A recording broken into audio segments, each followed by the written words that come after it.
उपन्यास गुनाहों का देवता भाग 49। इस कहानी का पिछला भाग डिस्क्रिप्शन बॉक्स में पड़ गया है, आप वहां जाकर सुन सकते हैं। चंदर खाना खाकर लान में बैठ गया। वहीं उसने अपनी चारपाई डलवा ली। सुधा के बिस्तर छत पर लगे थे। सुधा एक तस्तरी में तरबूज काट कर ले आई और कुर्सी डालकर चंदर भी चारपाई के पास बैठ गया। चंदर तरबूज खाता रहा। थोड़ी देर बाद सुधा बोली, चंदर, बिनती के बारे में तुम्हारी क्या राय है? राय क्या होती है? बहुत अच्छी लड़की है।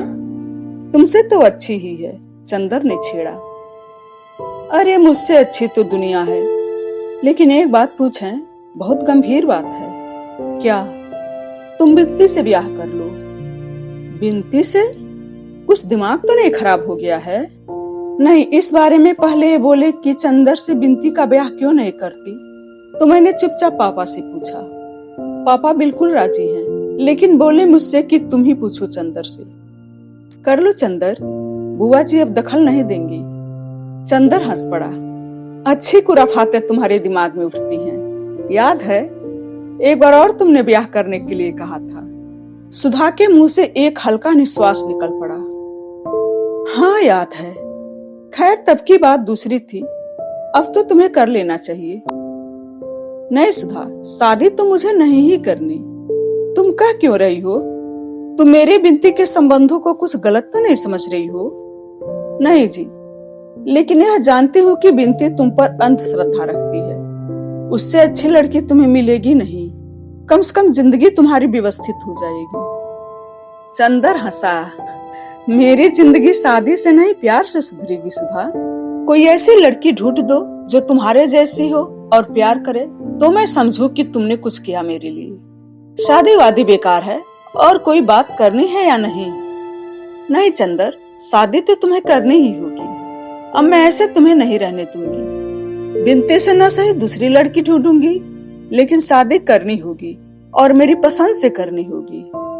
चंदर एक उपेक्षा की हंसी हंसकर रह गया। सुधा उठ खड़ी हुई। क्यों जल्दी? हाँ, अब नींद आ रही होगी तुम्हें, सो।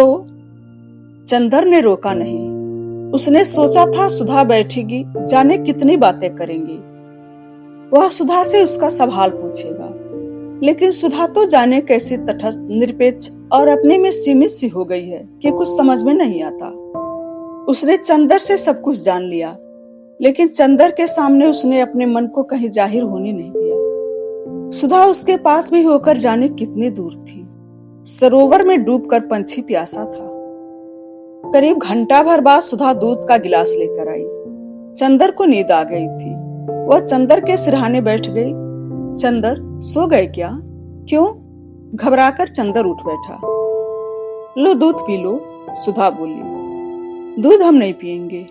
पी लो, देखो बर्फ और शरबत मिला दिया है, पीकर तो देखो।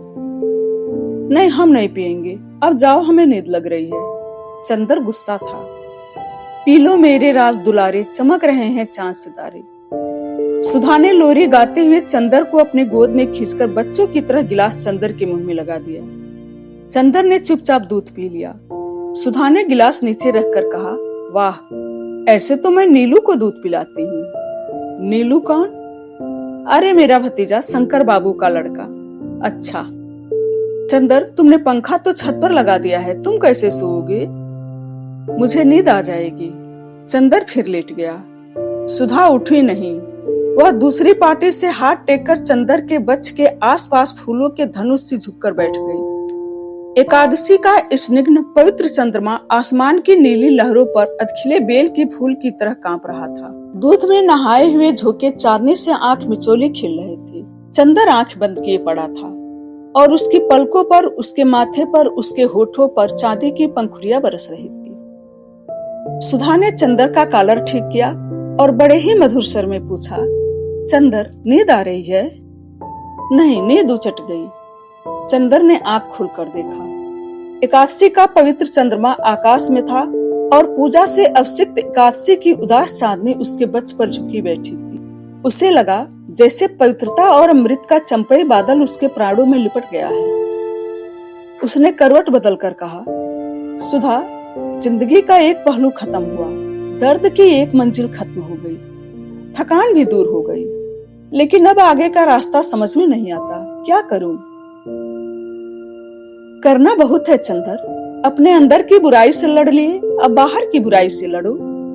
मेरा तो सपना था चंदर, तुम बहुत बड़े आदमी बनोगी। अपने बारे में तो जो सोचा था वह सब नसीब ने तोड़ दिया। अब तुम्हें को देखकर कुछ संतोष मिलता है। तुम जितने ऊंचे बनोगे उतना ही चैन मिलेगा, वरना मैं तो नरक में भून रही हूँ। सुधा, तुम्हारी इसी बात से मेरी सारी हिम्मत, सारा बल टूट जाता है। अगर तुम अपने परिवार में सुखी होती तो मेरा भी साहस बढ़ा रहता। तुम्हारा यह हाल, तुम्हारा यह स्वास्थ्य, यह असमय वैराग्य और पूजा, यह घुटन देखकर लगता है कि क्या करूं, किसके लिए करूं। मैं भी क्या करूं चंदर। मैं जानती हूँ कि अब ये भी मेरा बहुत ख्याल रखती हैं, लेकिन इस बात पर मुझे और भी दुख होता है। मैं इन्हें संतुलित नहीं कर पाती और इनकी खुलकर उपेक्षा भी नहीं कर पाती। यह अजब सा नरक है मेरा जीवन भी। लेकिन यह जरूर है चंदर कि तुम्हें ऊंचा देखकर मैं यह नरक भी भोग ले जाऊंगी। तुम दिल छोटा मत करो, एक ही जिंदगी की तो बात है, उसके बाद। लेकिन मैं तो पुनर्जन्म में विश्वास ही नहीं करता। तब तो और भी अच्छा है, इसी जन्म में जो सुख दे सकते हो दे लो, जितना ऊंचे उठ सकते हो उठ लो। तुम जो रास्ता बताओ मैं अपनाने के लिए तैयार हूँ। मैं सोचता हूँ अपने व्यक्तित्व से ऊपर उठूं, लेकिन मेरे साथ एक शर्त है, तुम्हारा प्यार मेरे साथ रहे। तो वह अलग कब रहा चंदर? तुम्हें जब चाहा मुंह फेर लिया, लेकिन अब नहीं। काश कि तुम एक क्षण का भी अनुभव कर पाते कि तुमसे दूर वहां वासना के कीचड़ में फंसी हुई मैं कितनी व्याकुल, कितनी व्यथित हूँ, तो तुम ऐसा कभी न करते। मेरे जीवन में जो कुछ अपूर्णता रह गई है चंदर, उसकी पूर्णता, उसकी सिद्धि तुम्हें हो। तुम्हें मेरे जन्म जन्मांतर की शांति की सौगंध है। तुम अब इस तरह न करना। बस ब्याह कर लो और दृढ़ता से ऊंचाई की ओर चलो। ब्याह के अलावा तुम्हारी सारी बातें स्वीकार है, लेकिन फिर भी तुम अपना प्यार वापस नहीं लोगी, कभी कभी नहीं। और हम कभी नाराज हो जाए तो बुरा नहीं मानोगी, नहीं। गुनाहों का देवता यहीं खत्म होता है। अगले वीडियो में फिर मिलेंगे। धन्यवाद।